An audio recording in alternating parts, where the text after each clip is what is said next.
Next topic है electromagnetic waves. अब हम ये स्टडी करेंगे कि जो इलेक्ट्रोमैग्नेटिक वेव्स है उनको ड्रॉ कैसे किया जाता है। अगर आपको ड्रॉ करके बताना हो तो किस तरीके से उसका डायग्राम बनाएंगे। दूसरी चीज हमको इसकी स्पीड हम पता करेंगे कि इसकी स्पीड हम कैसे कैलकुलेट करते हैं। कोई भी इलेक्ट्रोमैग्नेटिक वेव है अगर वो किसी मीडियम में ट्रेवल कर रही है या एयर या वैक्यूम में ट्रेवल कर रही है तो उसकी स्पीड क्या होगी। सबसे पहली बात तो ये कि जो इलेक्ट्रोमैग्नेटिक वेव है उसके अंदर दो चीजें होती हैं, एक तो इलेक्ट्रिक फील्ड होता है और एक मैग्नेटिक फील्ड होता है। दो चीजें कौन कौन सी हैं, इलेक्ट्रिक फील्ड और मैग्नेटिक फील्ड। ठीक है, यहाँ पे ये जो ब्लू कलर वाली वेव है ये इलेक्ट्रिक फील्ड को रिप्रेजेंट कर रही है और जो ऑरेंज कलर वाली वेव है ये मैग्नेटिक फील्ड को रिप्रेजेंट कर रही है। और कौन से डायरेक्शन में ये इलेक्ट्रोमैग्नेटिक वेव ट्रेवल कर रही है, तो सपोज ये एक्स एक्सिस के अलोंग ट्रेवल कर रही है तो ये क्या हो गई यहाँ पे direction of propagation. Direction of propagation का मतलब है किस डायरेक्शन में इलेक्ट्रोमैग्नेटिक वेव प्रोपेगेट हो रही है, चल रही है वो। ठीक है, अब कोई भी इलेक्ट्रोमैग्नेटिक वेव हो उसकी जो नेचर होती है उसको हम बोलते हैं ट्रांसवर्स नेचर। ट्रांसवर्स का मतलब है कि जिस डायरेक्शन में इलेक्ट्रोमैग्नेटिक वेव ट्रेवल करेगी इलेक्ट्रिक फील्ड और मैग्नेटिक फील्ड उस डायरेक्शन के परपेंडिकुलर वेरी करेंगे हमेशा। जिस डायरेक्शन में इलेक्ट्रोमैग्नेटिक वेव है वो ट्रेवल कर रही है उस डायरेक्शन के परपेंडिकुलर इलेक्ट्रिक फील्ड और मैग्नेटिक फील्ड में वेरिएशन आएगा। यहाँ पे जो इलेक्ट्रिक फील्ड है वो वाई एक्सिस के अलोंग वेरी कर रहा है ना, और जो मैग्नेटिक फील्ड है वो जेड एक्सिस के अलोंग वेरी कर रहा है।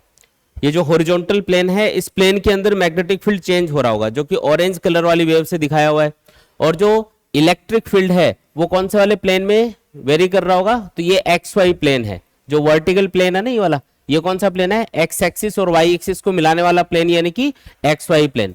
तो इलेक्ट्रिक फील्ड वेरी कर रहा है वाई एक्सिस के अलोंग और किस प्लेन में है, तो ये एक्स वाई प्लेन में है। और जो मैग्नेटिक फील्ड है वो वेरी कर रहा है जेड एक्सिस के अलोंग और कौन से प्लेन में है, एक्स जेड प्लेन के अंदर है, हॉरिजॉन्टल प्लेन के अंदर है।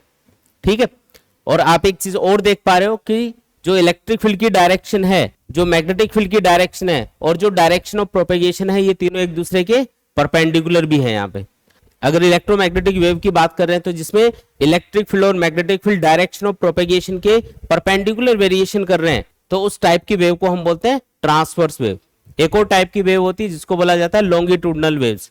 जैसे साउंड वेव्स क्या होती है, लॉन्गिट्यूडनल वेव्स होती है। इसमें जिस डायरेक्शन में वेव ट्रेवल करती है उसी डायरेक्शन के अलोंग मीडियम के पार्टिकल वाइब्रेशन करते हैं, उसी डायरेक्शन के अलोंग वाइब्रेशन होते हैं उनमें। लेकिन अगर वाइब्रेशन डायरेक्शन ऑफ प्रोपेगेशन के परपेंडिकुलर हो रहे हो तो उस टाइप की वेव्स को हम बोलते हैं ट्रांसवर्स वेव। तो याद रखना है कि जो इलेक्ट्रोमैग्नेटिक वेव है वो कौन सी है, वो है ट्रांसवर्स वेव। ये एग्जाम में बहुत बार पूछा जाता है कि ये कौन से टाइप की वेव होती है, तो ये हमेशा ट्रांसवर्स वेव होती है और इनके अंदर इलेक्ट्रिक फील्ड और मैग्नेटिक फील्ड और डायरेक्शन ऑफ प्रोपेगेशन ये तीनों आपस में परपेंडिकुलर होते हैं। ठीक है, अच्छा एक चीज और इसके अंदर पूछी जाती है कि अगर आपको इलेक्ट्रिक फील्ड या मैग्नेटिक फील्ड की डायरेक्शन बता दी जाए, किसी क्वेश्चन के अंदर बता दिया जाए कि इलेक्ट्रिक फील्ड इस डायरेक्शन में है एक इलेक्ट्रोमैग्नेटिक वेव के अंदर और मैग्नेटिक फील्ड इस डायरेक्शन में है, तो बताओ वो इलेक्ट्रोमैग्नेटिक वेव कौन सी डायरेक्शन में प्रोपेगेट हो रही है, मतलब कौन सी डायरेक्शन में चल रही है वो। ये कैसे पता करेंगे, तो डायरेक्शन ऑफ प्रोपेगेशन हमेशा होती है along the direction of E cross B. Electric field जिस डायरेक्शन में है और मैग्नेटिक फील्ड जिस डायरेक्शन में है उन दोनों डायरेक्शंस का क्रॉस प्रोडक्ट करो, उससे जो आपको डायरेक्शन मिलेगी वही इलेक्ट्रोमैग्नेटिक वेव की डायरेक्शन मानी जाएगी। फॉर एग्जांपल यहाँ पे इलेक्ट्रिक फील्ड कौन सी डायरेक्शन में है, इस इलेक्ट्रिक फील्ड को देखो ये कौन सी डायरेक्शन में है, ये है वाई एक्सिस के अलोंग, और यहाँ पे मैग्नेटिक फील्ड कौन सी डायरेक्शन में है, जेड एक्सिस के अलोंग। तो इसको लिखते हैं यहाँ पे, जैसे मुझे डायरेक्शन पता करनी है सपोज करो, तो कैसे पता करेंगे, इलेक्ट्रिक फील्ड है वाई एक्सिस के अलोंग, वाई एक्सिस के अलोंग किसी भी चीज की डायरेक्शन बताने के लिए हम एक यूनिट वेक्टर यूज करते हैं जिसको बोलते हैं जे कैप, और मैग्नेटिक फील्ड की तरह जेड एक्सिस के अलोंग, तो जेड एक्सिस के अलोंग किसी भी चीज की डायरेक्शन बताने के लिए हम के कैप यूनिट वेक्टर यूज करते हैं। अब जे क्रॉस के क्या होता है, ये तो आई कैप होता है, यानी कि डायरेक्शन ऑफ प्रोपेगेशन क्या होगी, आई कैप के अलोंग, यानी कि एक्स एक्सिस के अलोंग। देखो एक्स एक्सिस के अलोंग जा रही है, तो इस तरीके से आपको पता करना है। अगर आपको बता दे किसी क्वेश्चन में कि इलेक्ट्रिक फील्ड इधर है मैग्नेटिक फील्ड इधर है, तो बताओ डायरेक्शन ऑफ प्रोपेगेशन क्या होगी, तो क्या करना है उसके लिए, इलेक्ट्रिक फील्ड और मैग्नेटिक फील्ड का क्रॉस प्रोडक्ट करके देखना है। ई पहले आएगा बी बाद में आएगा, ई क्रॉस बी की डायरेक्शन चेक करेंगे। एक एग्जांपल ले लेते हैं, चलो मान लो कि जो इलेक्ट्रिक फील्ड है वो है जेड एक्सिस के अलोंग, किधर है, जेड एक्सिस के अलोंग, और जो मैग्नेटिक फील्ड है वो है सपोज करो माइनस वाई एक्सिस के अलोंग। जिस टाइम पे आप किसी भी इलेक्ट्रोमैग्नेटिक वेव को देख रहे हो उसमें इलेक्ट्रिक फील्ड तो कौन सी डायरेक्शन में दिखाई दे रहा है आपको, जेड एक्सिस के लॉन्ग, और जो मैग्नेटिक फील्ड है वो कौन सी डायरेक्शन में दिखाई दे रहा है, माइनस वाई एक्सिस के लॉन्ग है। तो बताओ वो कौन सी डायरेक्शन में जा रही है। तो क्या करना है, ई क्रॉस बी, डायरेक्शन कैसे पता करेंगे, ई क्रॉस बी की डायरेक्शन चेक करेंगे। ई किधर है, जेड एक्सिस के लॉन्ग, जेड एक्सिस के लॉन्ग जो यूनिट वेक्टर है उसको के केप लिखते हैं, तो के केप लिख दो, क्रॉस, फिर माइनस वाई एक्सिस मतलब माइनस जे केप आएगा, ठीक है, ये माइनस का सिंबल आगे लगा दो, है ना, और के क्रॉस जे ये क्या होता है, के क्रॉस जे ये माइनस आई केप के बराबर होता है। देखो ये माइनस तो ये वाला लगाया मैंने, और जे क्रॉस के ये आई केप के बराबर होता है, लेकिन उल्टा लिखा है, देखो के क्रॉस जे आएगा ये, तो ये आएगा माइनस आई केप, यानी कि सॉल्व करोगे तो क्या आएगा, प्लस का आई केप। मतलब ये इलेक्ट्रोमैग्नेटिक वेव कौन सी डायरेक्शन में प्रोपेगेट हो रही है, पॉजिटिव एक्स डायरेक्शन के अलोंग प्रोपेगेट हो रही है। अगर ये माइनस आई केप आ जाता सॉल्व करने पे, सपोज करो, इसका मतलब वो माइनस एक्स एक्सिस के अलोंग प्रोपेगेट हो रही होती, ठीक है। इस तरीके से पता करना है अपन को। अब कोई भी इलेक्ट्रोमैग्नेटिक वेव हो, अगर आपको उसकी स्पीड कैलकुलेट करनी है तो उसका फॉर्मूला होता है 1/√μ naught into epsilon naught. Formula क्या है, 1/√μ इंटू अपसाइलन नॉट। इस फॉर्मूले को यूज करके आप किसी भी इलेक्ट्रोमैग्नेटिक वेव की वैक्यूम के अंदर स्पीड कैलकुलेट कर सकते हो। और जब आप इसको सॉल्व करोगे तो ये आएगा 3 × 10⁸ मीटर पर सेकेंड, जिसको हम स्पीड ऑफ लाइट भी बोल सकते हैं, यानी कि सी से इसको रिप्रेजेंट किया जा सकता है। यानी कि कोई भी इलेक्ट्रोमैग्नेटिक वेव हो, डिफरेंट टाइप की इलेक्ट्रोमैग्नेटिक वेव हम पढ़ेंगे, अलग अलग टाइप की इलेक्ट्रोमैग्नेटिक वेव्स होती हैं, लेकिन हर एक जो इलेक्ट्रोमैग्नेटिक वेव है वो एयर या वैक्यूम के अंदर लाइट की स्पीड से ट्रेवल करती है।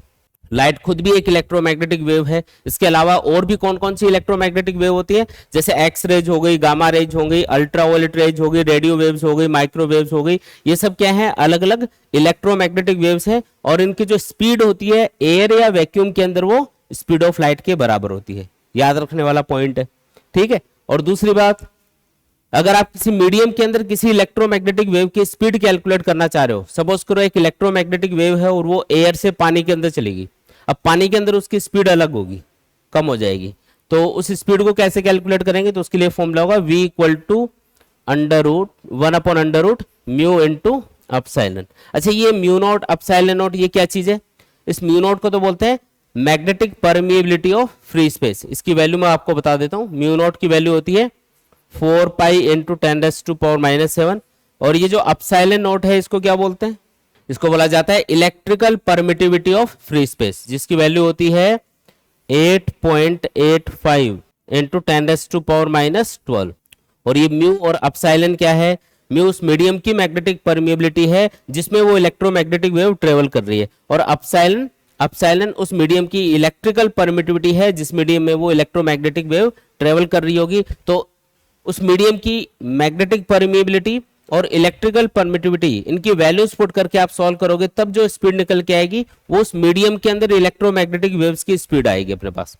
तो वैक्यूम के अंदर तो ये हमेशा लाइट की स्पीड से ट्रेवल करेंगे, लेकिन अलग अलग मीडियम में अगर इनको ट्रेवल करवाया जाए, पानी के अंदर, ग्लास के अंदर, इस दीवार के अंदर से पास हो रही हो, तो ये सब अलग अलग मटेरियल्स हैं, तो इनके अंदर स्पीड अलग अलग आएगी, और वो इस फॉर्मूले से आपको कैलकुलेट करनी है।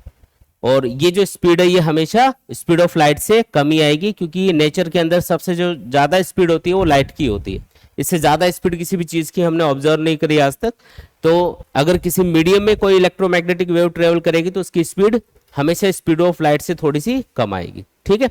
ये डायग्राम याद कर लेना, काफी इंपॉर्टेंट है, एग्जाम में बहुत बार इसको पूछते हैं कि एक इलेक्ट्रोमैग्नेटिक वेव इस डायरेक्शन में प्रोपेगेट हो रही है तो उसका डायग्राम बना के बताओ आप।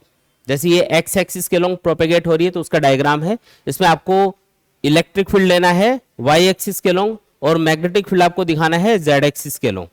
किस हिसाब से, क्योंकि डायरेक्शन ऑफ प्रोपेगेशन हमेशा किधर होती है, ई क्रॉस बी के लॉन्ग। तो अगर ये एक्स एक्सिस के लॉन्ग जा रही है तो एक्स एक्सिस के लॉन्ग तभी ये जा पाएगी जब इलेक्ट्रिक फील्ड किधर हो, वाई एक्सिस के लॉन्ग, और मैग्नेटिक फील्ड किधर हो, जेड एक्सिस के लॉन्ग, क्योंकि जे क्रॉस के ये आई केप के बराबर आता है। इस हिसाब से हम बताएंगे। बोलो आया क्या समझ में, सिंपल है एकदम। तो ये डायग्राम याद कर लेना, 1 मार्क्स वाला छोटा क्वेश्चन बनता है इसके ऊपर, और ये स्पीड के फॉर्मूले याद कर लेना, ठीक है। देख लो कोई भी डाउट है तो बताओ, फिर आगे बढ़ते हैं। नेक्स्ट है फिर प्रोडक्शन ऑफ इलेक्ट्रोमैग्नेटिक वेव्स। जो डिफरेंट टाइप की इलेक्ट्रोमैग्नेटिक वेव्स हैं उनको प्रोड्यूस कैसे किया जा सकता है, या फिर किस तरीके से अलग अलग टाइप की जो इलेक्ट्रोमैग्नेटिक वेव्स हैं उनको हम प्रोड्यूस करते हैं। ठीक है, मैं आपको कुछ मेथड बता रहा हूं जिनसे हम अलग अलग टाइप की इलेक्ट्रोमैग्नेटिक वेव्स को प्रोड्यूस कर सकते हैं। ठीक है, पहला जो मेथड है वो है ऑसिलेटिंग चार्ज। जो ऑसिलेटिंग चार्ज है वो इलेक्ट्रोमैग्नेटिक वेव्स को प्रोड्यूस कर सकता है। ऑसिलेटिंग चार्ज मतलब जैसे मान लो कि एक चार्ज पार्टिकल है, उसको आपने एक धागे से बांध के लटका दिया यहाँ पे, अब इसको आप ऑसिलेशंस करवा रहे हो एक पेंडुलम की तरह। अब ये जो पॉइंट है P, यहाँ पे हम ऑब्जर्व करेंगे। इस P पॉइंट के ऊपर आप देखोगे कि जब ये चार्ज यहाँ पे है तो यहाँ पे कुछ इलेक्ट्रिक फील्ड प्रोड्यूस हो रहा होगा इस चार्ज की वजह से, और जब ये चार्ज घूमता घूमता इसके पास आ जाएगा तो यहाँ पे जो इलेक्ट्रिक फील्ड है उसका मैग्नीट्यूड बढ़ जाएगा। अगर ये चार्ज पार्टिकल यहाँ पे ऑसिलेशन करेगा तो इस P पॉइंट से इसकी जो डिस्टेंस है वो कंटिन्यूअसली चेंज होगी, और डिस्टेंस चेंज होने से जब ये चार्ज पार्टिकल इस P पॉइंट के करीब होगा तब तो यहाँ पे ज्यादा इलेक्ट्रिक फील्ड होगा, और जब ये दूर चला जाएगा तो यहाँ पे इलेक्ट्रिक फील्ड क्या हो जाएगा, कम। यानी कि यहाँ पे जो इलेक्ट्रिक फील्ड है वो कंटिन्यूअसली चेंज होगा। और अगर कहीं भी इलेक्ट्रिक फील्ड चेंज हो रहा होता है तो उससे क्या प्रोड्यूस होता है, इलेक्ट्रोमैग्नेटिक वेव्स प्रोड्यूस होती है। इलेक्ट्रोमैग्नेटिक वेव्स किससे प्रोड्यूस हो सकती हैं, वेरिएबल इलेक्ट्रिक फील्ड या वेरिएबल मैग्नेटिक फील्ड से इनको प्रोड्यूस किया जा सकता है। तो यहाँ पे हम किस चीज को वेरी कर रहे हैं, इलेक्ट्रिक फील्ड को चेंज कर रहे हैं। P पॉइंट पे बार बार इलेक्ट्रिक फील्ड चेंज होगा इस चार्ज के ऑसिलेशंस की वजह से, और उसकी वजह से क्या होगा, जो P पॉइंट है यहाँ से इलेक्ट्रोमैग्नेटिक वेव्स बनना स्टार्ट हो जाएंगी। ये चार्ज है, ये अपने चारों तरफ इलेक्ट्रोमैग्नेटिक वेव्स को प्रोड्यूस करना स्टार्ट कर देगा। तो पहला जो तरीका है इलेक्ट्रोमैग्नेटिक वेव्स को प्रोड्यूस करने का वो क्या है, ऑसिलेटिंग चार्ज।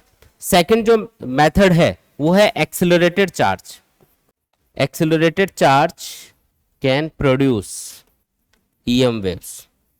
एक्सेलरेटेड चार्ज मतलब जैसे अगर कोई भी चार्ज पार्टिकल वेरिएबल वेलोसिटी से मूव कर रहा है, अगर उसकी वेलोसिटी चेंज हो रही है, ये कोई चार्ज पार्टिकल इधर जा रहा है लेकिन इसकी वेलोसिटी कांस्टेंट नहीं है, वेलोसिटी क्या हो रही है, चेंज हो रही है, तब भी ये इलेक्ट्रोमैग्नेटिक वेव्स को प्रोड्यूस कर सकता है। क्योंकि जब चार्ज पार्टिकल धीरे या तेज होगा तो इसका मतलब इसके ऊपर एक्सेलरेशन काम कर रहा है, इसकी वेलोसिटी कांस्टेंट नहीं होने की वजह से, और जब ये तेज चलेगा तो ये ज्यादा करंट और ज्यादा मैग्नेटिक फील्ड प्रोड्यूस कर रहा होगा, और जब ये चार्ज पार्टिकल धीरे चल रहा होगा तो ये कम करंट और कम मैग्नेटिक फील्ड प्रोड्यूस करेगा, और उस वेरिएबल मैग्नेटिक फील्ड की वजह से क्या हो जाता है, इलेक्ट्रोमैग्नेटिक वेव्स बनना स्टार्ट हो जाती है। ठीक है, जब भी आप इलेक्ट्रिक फील्ड या मैग्नेटिक फील्ड को चेंज करोगे कहीं भी तो उससे इलेक्ट्रोमैग्नेटिक वेव्स बनेंगे। तो ये भी एक तरीका है इलेक्ट्रोमैग्नेटिक वेव्स को प्रोड्यूस करने का। तीसरा जो मेथड है वो ये है कि जो इलेक्ट्रोमैग्नेटिक वेव्स हैं वो एक सर्किट से भी प्रोड्यूस की जा सकती है, और वो सर्किट होता है LC circuit, by using LC circuit. और जो LC सर्किट है वो कितनी फ्रीक्वेंसी की इलेक्ट्रोमैग्नेटिक वेव्स प्रोड्यूस कर सकता है, तो जो LC सर्किट है उसकी नेचुरल फ्रीक्वेंसी का फॉर्मूला होता है F = 1/2 पाई रूट LC। इतनी फ्रीक्वेंसी की इलेक्ट्रोमैग्नेटिक वेव्स को आप एक LC सर्किट, एक इंडक्टर और कैपेसिटर से सीरीज में बने हुए, मतलब सीरीज में लगा दो उनको, उससे बने हुए सर्किट से आप इतनी फ्रीक्वेंसी की इलेक्ट्रोमैग्नेटिक वेव्स को प्रोड्यूस कर सकते हो। तो ये भी एक तरीका है। ठीक है, फोर्थ जो मेथड है वो है by stopping fast electrons, by stopping fast moving electrons. अगर आप फास्ट इलेक्ट्रॉन्स को किसी मेटल टारगेट से टकरा के रोक देते हो, ये फास्ट इलेक्ट्रॉन जा रहे हैं, अब ये सामने एक मेटल टारगेट लगाया हुआ है, क्या लगाया हुआ है, एक मेटल टारगेट लगाया हुआ है, और ये क्या करेगा, इन इलेक्ट्रॉन्स को एब्जॉर्ब कर लेगा। ये इससे टकराएंगे, टकरा के इसके अंदर घुस जाएंगे, मतलब एब्जॉर्ब हो जाएंगे। तो इनकी जो काइनेटिक एनर्जी है वो कन्वर्ट हो जाएगी किसके अंदर, इलेक्ट्रोमैग्नेटिक वेव्स के अंदर। और जो इलेक्ट्रोमैग्नेटिक वेव्स यहाँ पे प्रोड्यूस होंगी उनको हम बोलते हैं एक्स रेज। क्या बोलते हैं इनको, एक्स रेज। ये एक्स रेज को प्रोड्यूस करने का तरीका है, आप क्या करो, फास्ट मूविंग इलेक्ट्रॉन को किसी मेटल टारगेट से टकरा के एब्जॉर्ब करवा दो, तो उनकी जो काइनेटिक एनर्जी है वो किसी दूसरे फॉर्म में कन्वर्ट हो जाएगी, और वो फॉर्म क्या होता है, वो होता है एक्स रेज। इससे एक्स रेज प्रोड्यूस होगी। ठीक है, तो ये एक तरीका है जिससे आप एक्स रेज को प्रोड्यूस कर सकते हो। जो फिफ्थ मेथड है वो है बाय न्यूक्लियस। जो अनस्टेबल न्यूक्लियस होते हैं ना, वो इलेक्ट्रोमैग्नेटिक वेव्स को प्रोड्यूस करते हैं, और उन इलेक्ट्रोमैग्नेटिक वेव्स का नाम होता है गामा रेस। जो अनस्टेबल न्यूक्लियस होते हैं वो स्टेबिलिटी में आने के लिए अपनी एनर्जी को कम करते हैं, तो वो कुछ पार्टिकल्स को कंटिन्यूअसली एमिट करते रहते हैं, और उन पार्टिकल्स का नाम क्या होता है, गामा पार्टिकल्स या गामा रेस। तो न्यूक्लियस से भी हम इलेक्ट्रोमैग्नेटिक वेव्स को प्रोड्यूस कर सकते हैं, एमिट करवा सकते हैं। ठीक है, ये कुछ मेथड आपको बताया मैंने, ये मेन मेथड्स हैं। इसके अलावा जितनी भी इलेक्ट्रोमैग्नेटिक वेव्स हैं सबको अलग अलग तरीके से प्रोड्यूस किया जाता है, ये हम आगे डिस्कस करेंगे डिटेल में। बाकी ये कॉमन मेथड है जिनसे आप इलेक्ट्रोमैग्नेटिक वेव्स को प्रोड्यूस कर सकते हो। ठीक है।